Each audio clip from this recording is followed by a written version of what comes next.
Olá, seja bem-vindo ao canal Florescendo no Deserto 21. Meu nome é Adriana Januário, sou a responsável por este canal. E se você clicou aqui neste vídeo, peço para que permaneça, porque o tema será muito interessante e vai agregar aí a sua vida. O tema de hoje é rompendo as estruturas que bloqueiam o seu crescimento.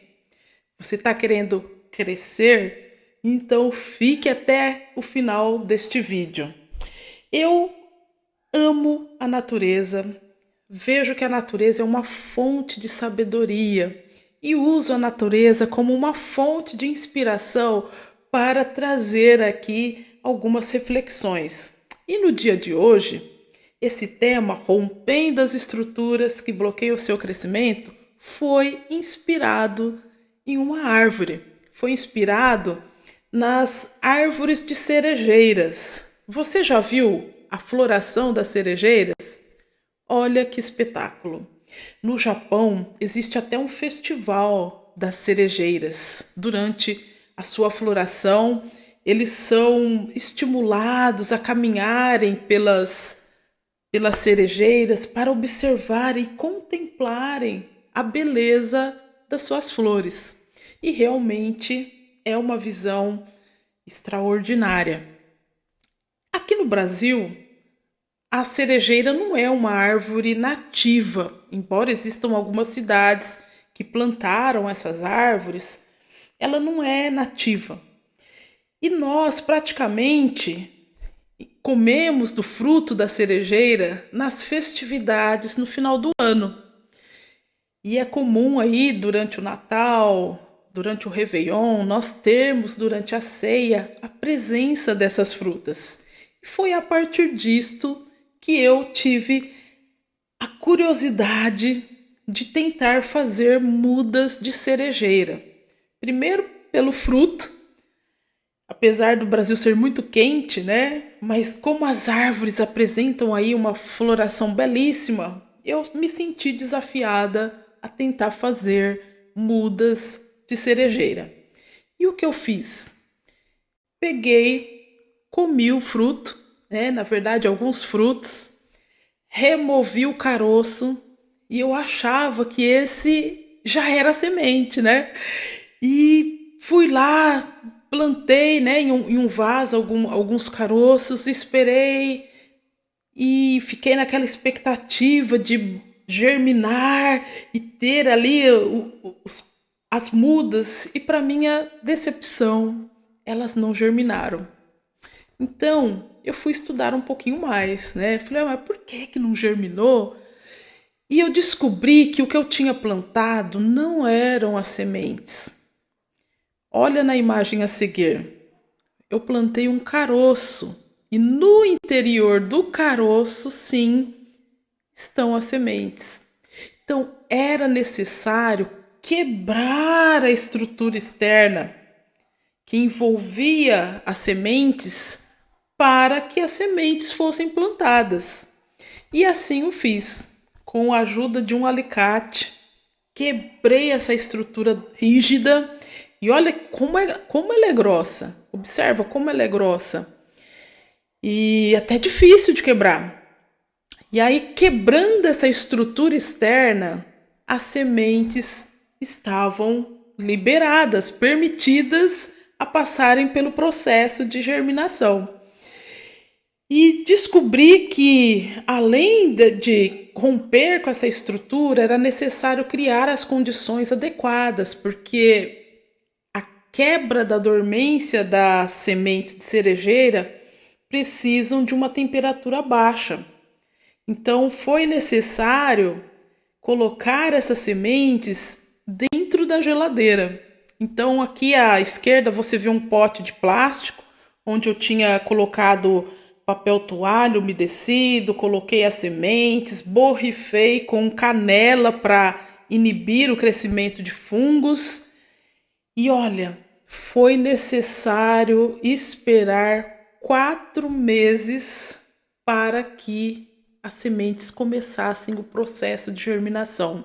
4 meses incubando lá na geladeira, né, entre 5 e 8 graus Celsius, e elas começaram a germinar. Se você olhar na etiqueta, né, tem um recadinho aí, não joga fora, né, o pessoal da minha casa não tacar fora, achando que era alguma coisa estragada ou algum produto inadequado.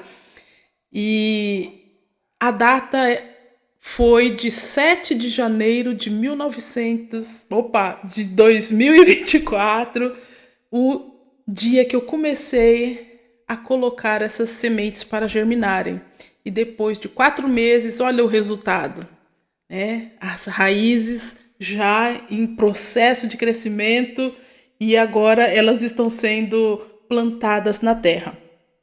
Então, através dessa experiência, usando uma semente, eu descobri que existem estruturas que podem limitar, que podem bloquear, dificultar o crescimento. E assim pode acontecer conosco, né? Podem haver estruturas, né? Em toda nossa história de vida, podem ter sido criadas estruturas para impedir o nosso crescimento. E às vezes nós não avançamos, não prosperamos, não vivemos toda a potencialidade de vida que temos por conta de estruturas limitantes que necessitam serem rompidas. E como romper as estruturas limitantes? Como que nós fazemos isto? O primeiro passo para iniciarmos esse processo de rompimento das estruturas é nós termos conhecimento. Termos o conhecimento da existência dessas estruturas limitantes. Porque se nós não temos ciência, nós não vamos reagir, nós não vamos ter aí a atitude de romper, né? Então nós precisamos ter um conhecimento. E esse conhecimento é importante porque essas estruturas limitantes, elas podem ter diferentes tipos de natureza. Pode ser uma crença, algo que você acreditou que fosse verdade e não é, né? Então a pessoa vive debaixo de um engano, de uma mentira e ela não consegue avançar por conta disso, né? Eu lembro uma vez que quando criança, para tirar o hábito de mascar chiclete, nos foi ensinado que o chiclete vinha de baba de vaca. Aí, ai, credo, né? Vinha aquele nojo, não quero, não quero. Mas era uma crença que foi passada. Então, eu não comia chiclete porque achava que ela vinha da baba da vaca, né? Mas um aprendizado que tinham passado, né? No intuito de não fazer você ter esse hábito, né? Da questão do doce. Mas era uma mentira, uma crença que foi passada. Às vezes esse fator limitante pode ser um pensamento. E os pensamentos, eles vêm e vão na nossa mente o tempo todo. E nem todo pensamento é verdadeiro. Então, qual pensamento eu vou absorver, qual que eu tenho que rejeitar, nós precisamos filtrar. Às vezes o fator limitante é um padrão. É um padrão que a pessoa, durante a sua história de vida, desenvolveu para se proteger. Por exemplo, existem pessoas que elas possuem uma tremenda dificuldade para fazer o enfrentamento de situações delicadas, mais difíceis de lidar. E aí, ao invés de enfrentar essas situações difíceis, a pessoa adota um padrão de fuga. Então, tem um problema para resolver, ao invés de enfrentar esse problema, ir lá conversar, às vezes é com uma pessoa, uma situação do trabalho, a pessoa foge, né? É um padrão de fuga, né? E às vezes esse padrão de fugir não resolve o problema. Pelo contrário, às vezes vai causar o seu agravamento. Pode ser que o fator limitante seja um trauma que a pessoa passou, né? Exemplo, a pessoa sofreu um acidente de carro e por conta disso, não quero mais dirigir, eu não, nossa, ficou com medo, né? Criou-se um limite que impede ela de vivenciar aí a possibilidade de ter uma autonomia para dirigir. Pode ser que o fator limitante são pessoas que convivem com você.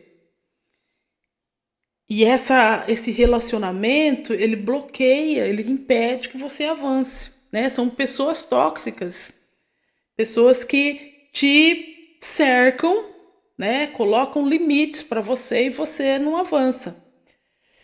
Pode ser um ambiente onde você foi criado, um ambiente de trabalho, enfim, existem vários fatores que podem ser limites. E é interessante a gente olhar a imagem a seguir, onde nós temos aí um elefante, um animal de grande porte, forte, um potencial aí para quebrar a pequena estaca que está o prendendo. Mas como ele, desde pequeno, foi mantido preso a uma corrente ou alguma corda,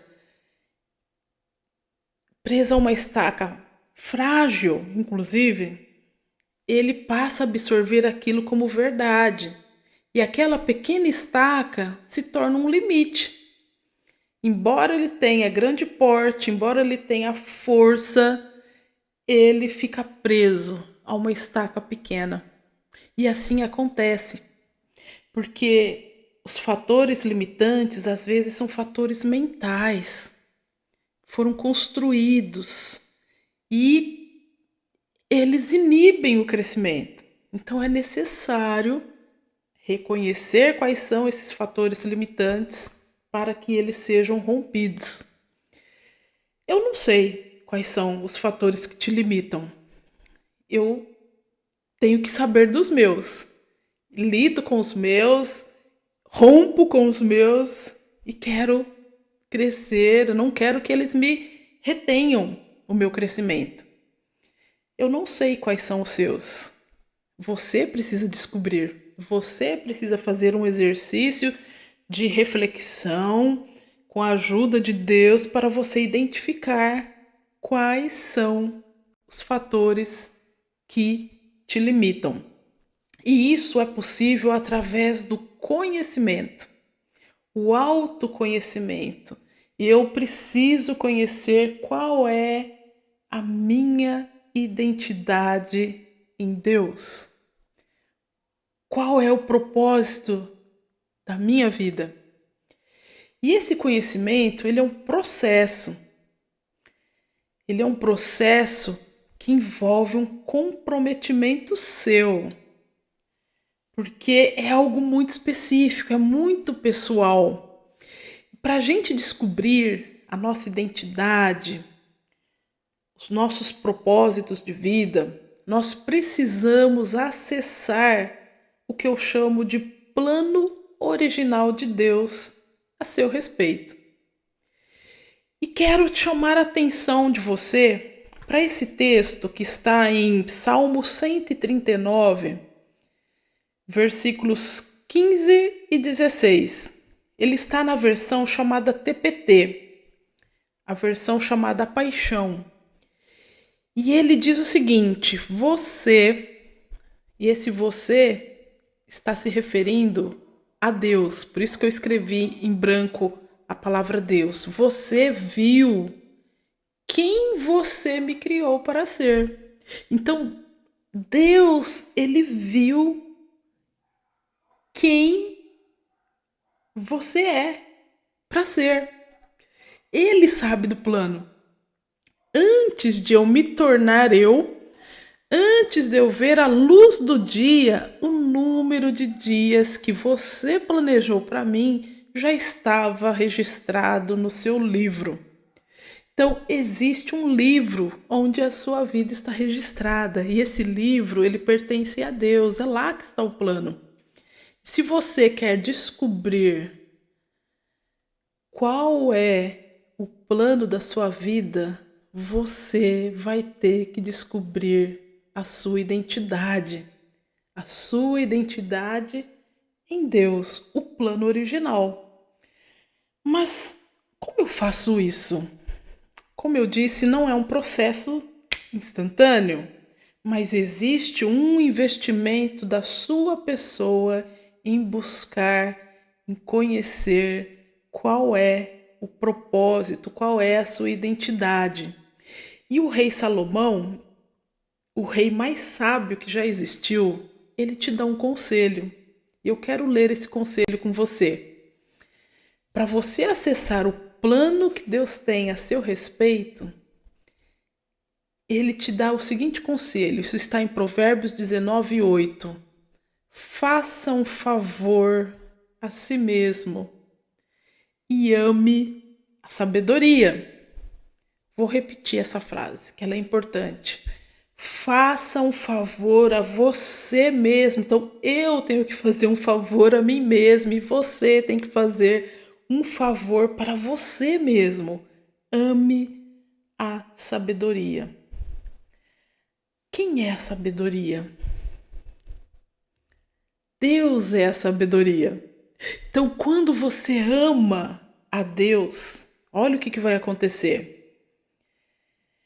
Faça um favor a si mesmo e ame a sabedoria. Aprenda tudo o que puder. Então, veja a sua vida florescer e prosperar.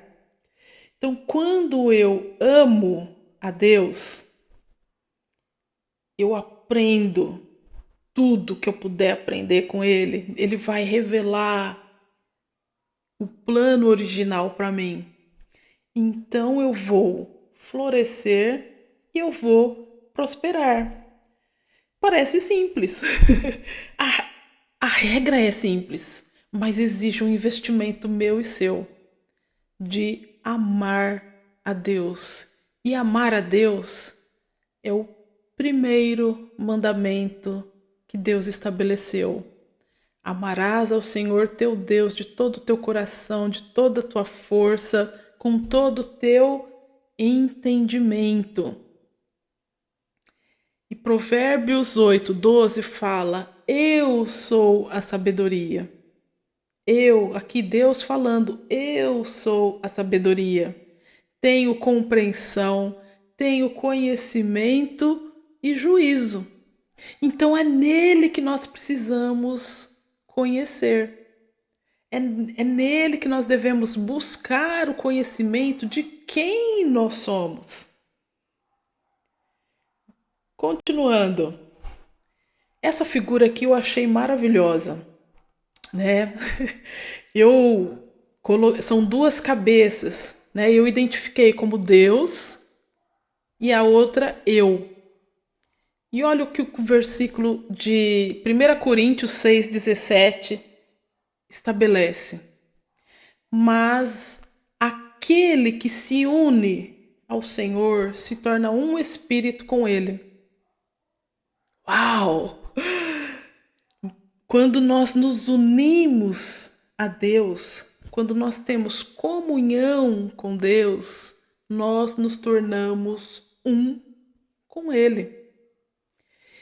E a concepção de que Deus tem a seu respeito, à medida que eu tenho comunhão com Ele, Ele vai passando essa concepção para mim.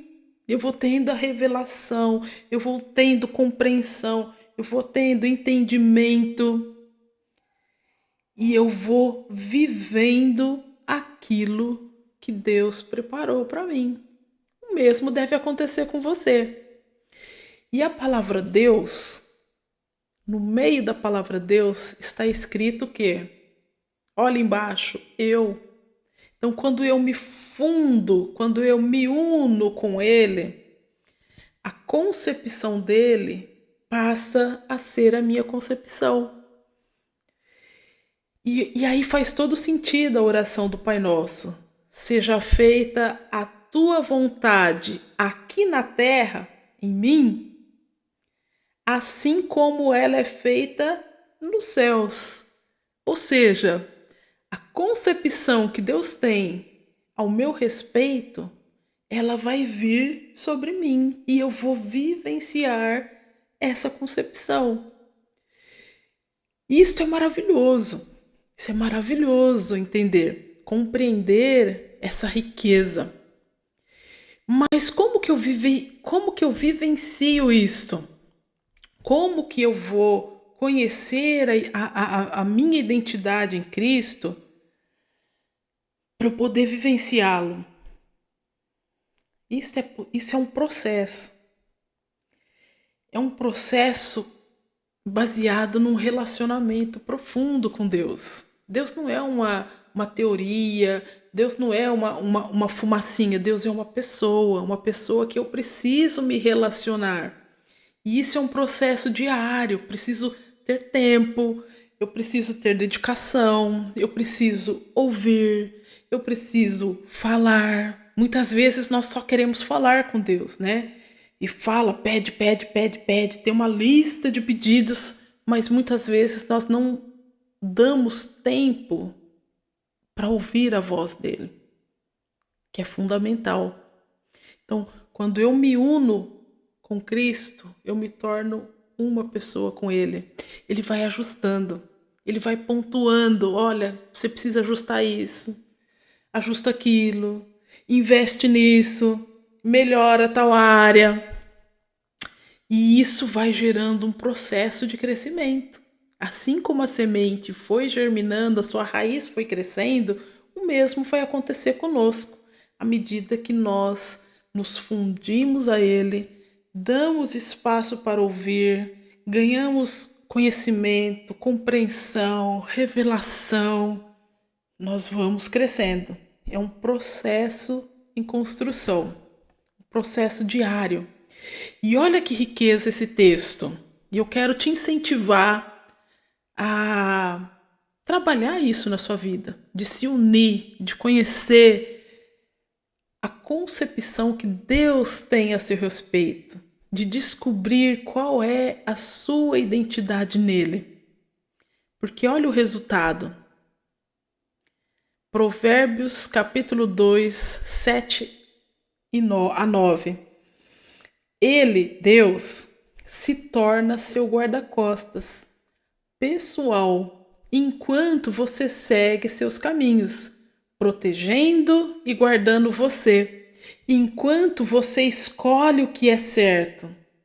Então você descobrirá tudo que é justo, apropriado e correto, e terá poder de tomar decisões corretas enquanto caminha em direção ao seu destino.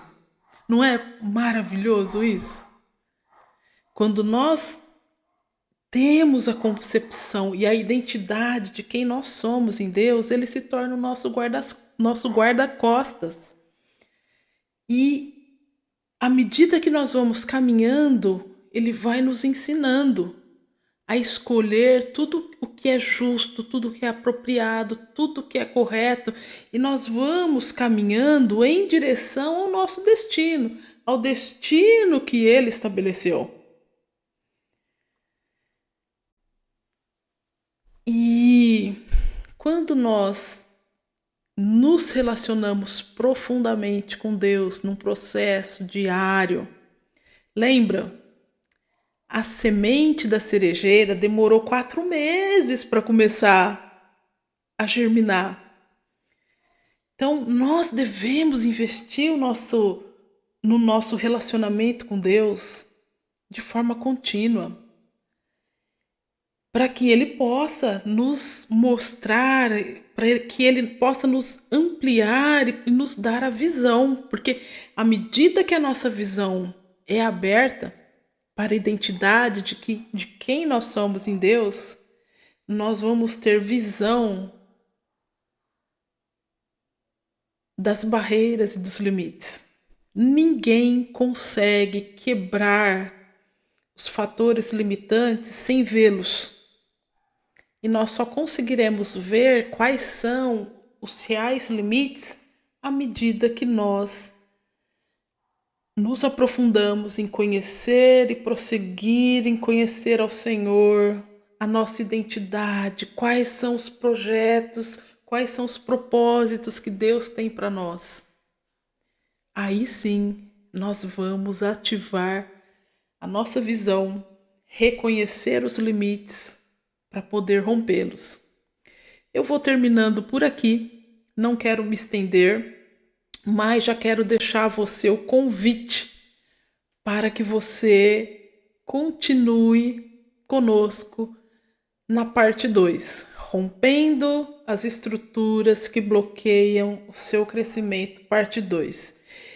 E para você não perder, vou pedir para você aí acionar, se inscrever no nosso canal, porque à medida que for lançado um novo vídeo, você estará acompanhando.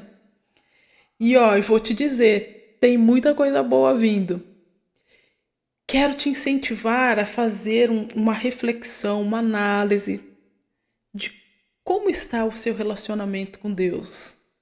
Você sabe qual é a sua identidade? O que é necessário você fazer?